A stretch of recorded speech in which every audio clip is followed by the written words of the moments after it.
From Washington, this is VOA News.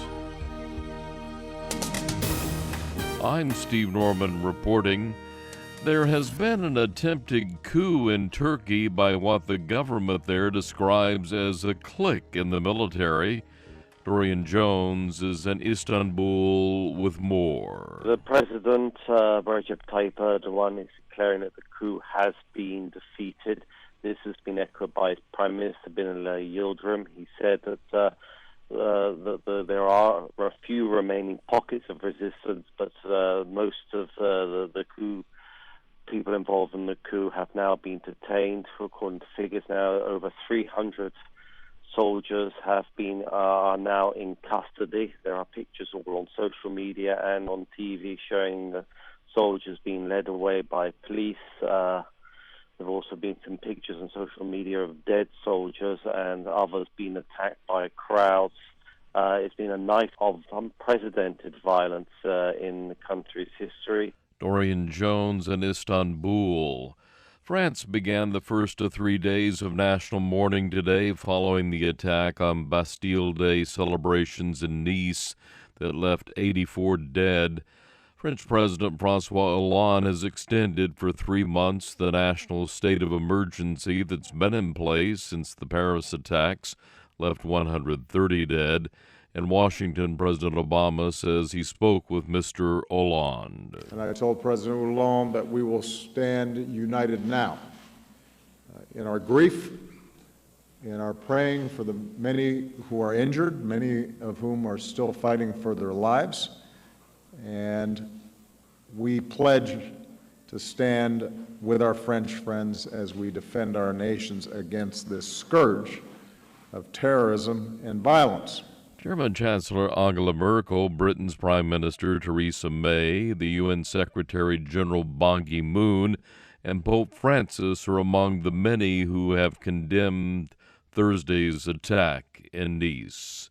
This is VOA News. U.S. Secretary of State John Kerry and Russian Foreign Minister Sergei Lavrov say they have reached agreement on a series of steps to bring about an end to Syria's civil war. Speaking after talks in Moscow, Secretary Kerry said both sides stressed that closer cooperation between the U.S. and Russia was critical to ending a conflict that's killed as many as 500,000 people, contributed to the global migration crisis, and spawned the international expansion of the Islamic State. Mr. Kerry also said the steps are not based on trust, but do outline what he called sequential responsibilities. The concrete steps that we have agreed on are not going to be laid out in public in some long list because we want them to work and because they need more work in order to work. Foreign Minister Lavrov said that both sides share understanding they need each other and are needed as well by the international community. In other news, United Nations top diplomat in Iraq is warning the expected military operation to liberate the city of Mosul from the Islamic State could become the world's biggest humanitarian crisis. Currently, the UN estimates that more than 10 million Iraqis require some form of humanitarian assistance, including the 3.4 million people who have been displaced since the rise of the Islamic State began in 2014. Self-exiled Cambodian opposition leader Sam Rainsy is lobbying the European Parliament to impose measures on Cambodia in the wake of a concerted government crackdown on dissent and the murder of a prominent government critic last week. Speaking to VOA after giving testimony to parliamentarians, Rainsy said he hoped that Europe would follow up on the earlier pledge to link Cambodia's aid program with improvements in human rights. While EU lawmakers can vote to levy sanctions against individuals linked to crimes such as murder and environmental offenses, Rainsy says they are considering finance freezes on those in question.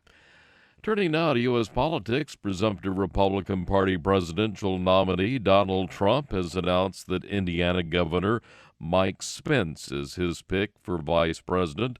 Spence is widely seen as a strategically sound choice for Trump. Conservative governor is popular with social conservatives, a key voter bloc for Trump. 57-year-old Spence won out over two other reported finalists, New Jersey Governor Chris Christie and Newt Gingrich, who used to be Speaker of the U.S. House of Representatives. Opinion polls have consistently shown that Trump trails presumptive Democratic Party presidential nominee Hillary Clinton, though the race has been tightening. Get more news at voanews.com. That's the latest world news from VOA.